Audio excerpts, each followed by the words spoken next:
Hello everyone, it's SpawnPoint and we are back again with a new TV to unbox on the channel. This is Panasonic's 48-inch OLED TV, which comes with VRR, 120Hz and Dolby Vision support. Now it's called the LZ980, and surprisingly it's the cheapest OLED in their new lineup, yet it's packing some seriously good features for both movies and gaming, including this dedicated gaming menu. So today we'll get this unboxed and set up, and then I'll run you through the key features of this TV. Right, so I've got the 48-inch model here, but it's also available in 42, 55 and 65 inches. So a decent selection of sizes if you're looking for a screen for your desk or your living room setup. Inside the box it comes with a 3-part stand. There's the base in a nice brushed metal design, a back plate for the stand and a metal bracket that connects the TV to the stand itself. Plus there are 2 packs of screws, this incredibly long remote control, some batteries and a pack of manuals and warranty information. When it comes to installing the stand, it's relatively straightforward and can be done while keeping the TV upright. You slot the metal bracket onto the stand and fit the 4 available screws. Now lift the TV onto the bracket and secure it in place with the 4 remaining screws. Then take the plastic cover and you can clip that over the top.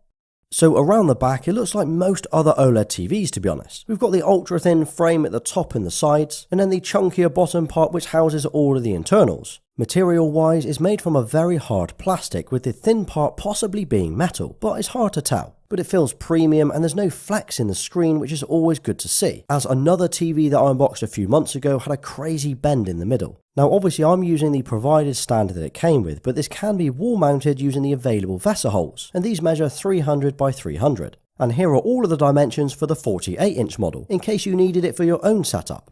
So taking a look at the ports on this, we've got a great selection back here which should be enough for most, but there is one limitation. So we have 4 HDMI ports, 2 of these are HDMI 2.0 and 2 are HDMI 2.1, and one of these are labelled eARC, and that's for sending audio to your AVR or your soundbar. Then we have an optical out, an Ethernet port, satellite ports and 3 USB ports. There's also a headphone out if you need one as well. So plenty of ports, but the one limitation is that one of the HDMI 2.1 ports is reserved for eARC.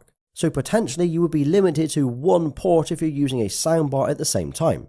And then we have the power cable which measures 1.5 meters long. On the left side we've got some physical buttons to control the TV, which includes the power button, volume, channel and input buttons. This is useful if you don't have the remote control to hand but you need to control the TV. And as for the cable management, it doesn't really exist on this. There's no trunking built in or anything on the rear of the stand. It would have been good to have seen something incorporated into the stand itself. Maybe a hole to feed the cables through or a clip to keep the cables tidy and out of sight. But when it came to setting it up, it was really easy. I wasn't prompted to create an account or sign up to anything, just a case of running through the various screens, connecting to the internet and installing the latest update. It was probably one of the fastest setups that I've done, and it only took a few minutes. And when it comes to the overall look and design of Panasonic's OLED, it's a cross between several other OLEDs that I've reviewed. So it's got the thin frame and bezels along with a slightly chunkier chin housing the Panasonic logo. I also quite like the stand as it gives the raised monitor look, which helps with finding space to fit a soundbar underneath. To look at the stand, it looks nice with a brushed metal design, but to feel it, it's more of a hard plastic finish. So it definitely looks more premium than it feels, but that's not necessarily a bad thing at this price point. Right, let's take a look at the screen. So there's no surprise that the picture quality on this is awesome. It's an OLED panel, so it's got those true deep blacks, a 4K resolution, decent contrast and clarity thanks to its AI processor. Now if you follow me for a while, you'll know that I'm a huge fan of OLED TVs. There's something about the glossy screen, the crystal clear image and the infinite blacks that make them, in my opinion, the best TVs to use. So not only does Panasonic offer incredible picture quality for SDR content, it also comes with some great HDR support, and that includes HLG, HDR10, HDR10 Plus, as well as Dolby Vision. So whatever content you throw at it, whether it's via disc or streaming, looks awesome on this TV. Out of the box, it does have some over-the-top motion smoothing switched on, which was one of the first things that I disabled. And even with that off, the motion handling on this is really impressive. It's also great to see Filmmaker Mode is supported as well, which means you can watch movies the way the director intended them to look. And this is a mode that I often use across other OLEDs as well, but the big one for me is the support for Dolby Vision and Dolby Vision IQ, which dynamically changes the brightness of the screen depending on the light in your room. Okay, so the picture quality is great, the black levels are awesome, but what's it like for gaming? Well, I'll be honest here and say that I didn't have high hopes for gaming on this OLED. I mean, we know that Panasonic have been pioneers for making TVs for years, but are they gaming focused? Well, the short answer is, after a couple of weeks of using it, is yes. This TV ticks all of the boxes when it comes to gaming on the PS5, Xbox Series X and PC. And that's down to two important features. One is the fact that it supports HDMI 2.1, so we're getting the full 120Hz, VRR and ALLM. But on top of that, they have a dedicated gaming mode, or the game control board. So firstly, jumping into pretty much any game on the PS5 looks stunning.